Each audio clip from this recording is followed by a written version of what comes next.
बच्चों, आज हिंदी की कक्षा में मैं आप सभी को मुंशी प्रेमचंद की एक लिखी हुई कहानी दो बैलों की कथा सुनाऊंगा।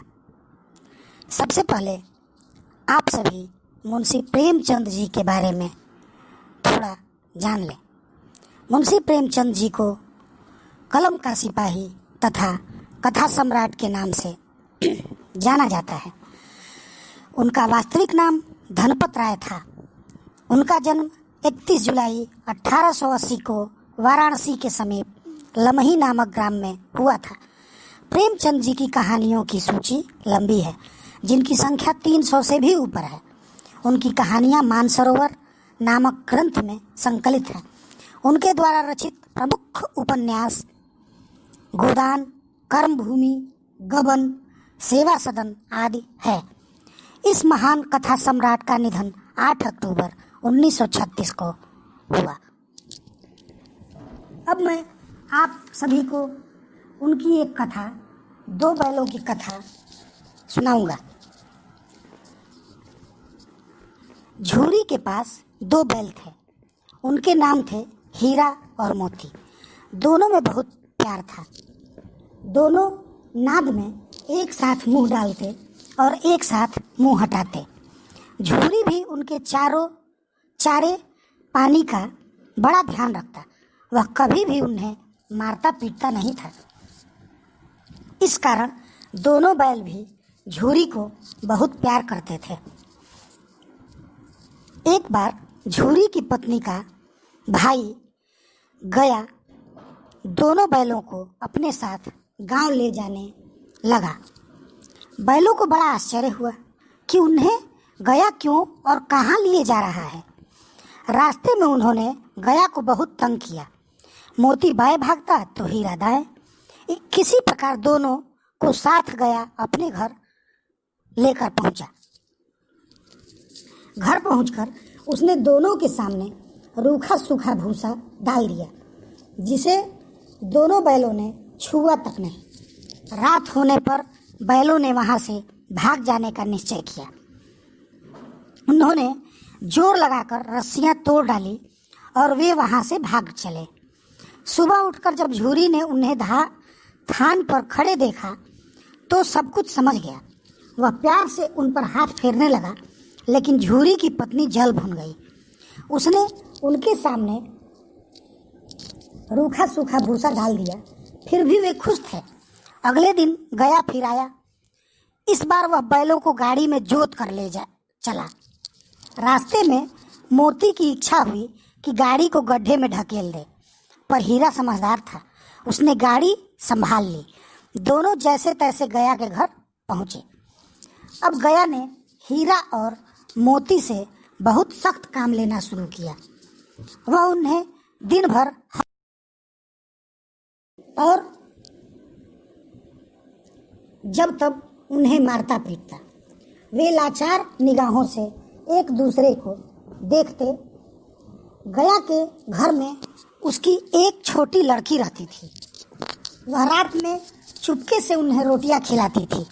दोनों बैल उसके प्यार के आगे अपमान और मार भूल जाते। एक दिन मोती रस्सी तोड़ने का प्रयास कर रहा था कि वह लड़की वहां आई और उसने दोनों बैलों को खोल दिया। दोनों वहां से भाग निकले।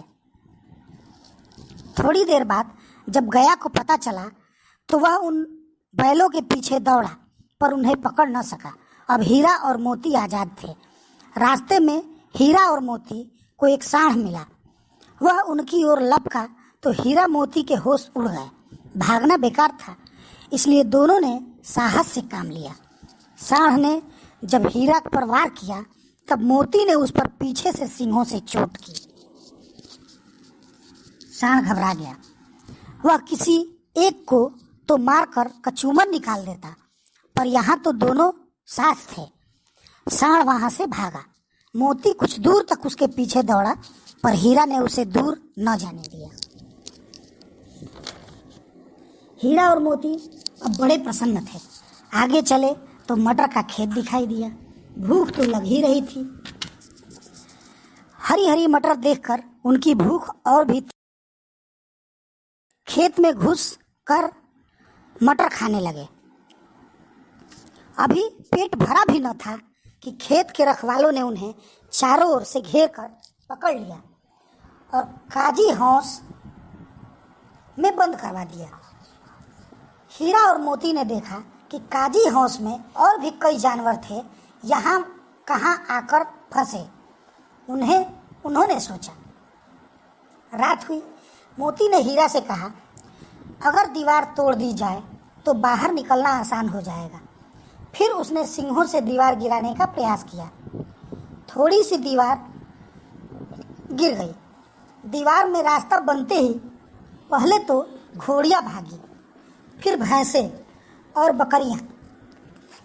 मोती ने गधों को भी सींग मार मार कर भगा दिया। उसने हीरा से भी भाग चलने को कहा, पर हीरा ने मना कर दिया। इस प्रकार हीरा मोती काजी हौस में ही रुके रहे। सुबह होने पर काजी हौस वाले ने हीरा और मोती को नीलाम कर दिया। नीलामी में सबसे ऊंची बोली बोलकर एक व्यापारी ने उन्हें खरीद लिया। वह दोनों को अपने गांव की ओर ले चला। मार खाते खाते और भूख सहते सहते दोनों बहुत कमजोर हो गए थे।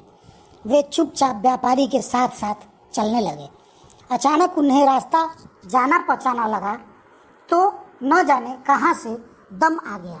वे दोनों तेजी से भागे, आगे आगे बैल और पीछे पीछे व्यापारी। जब तक वह उन्हें पकड़े तब तक दोनों बैल अपने घर पहुंच चुके थे। बैलों को वापस देखकर झूरी को बड़ी प्रसन्नता हुई। वह उनसे लिपट गया। उस इतने में व्यापारी भी वहां आ पहुंचा। मोती ने आओ देखा न ताओ, वह व्यापारी पर झपटा। व्यापारी जान बचाकर वहां से भागा। झूरी की पत्नी भी वहां आ गई और उसने भी दोनों बैलों के माथे चूम लिए। यह कहानी मुंशी प्रेमचंद जी द्वारा लिखी दो बैलों की कथा। धन्यवाद।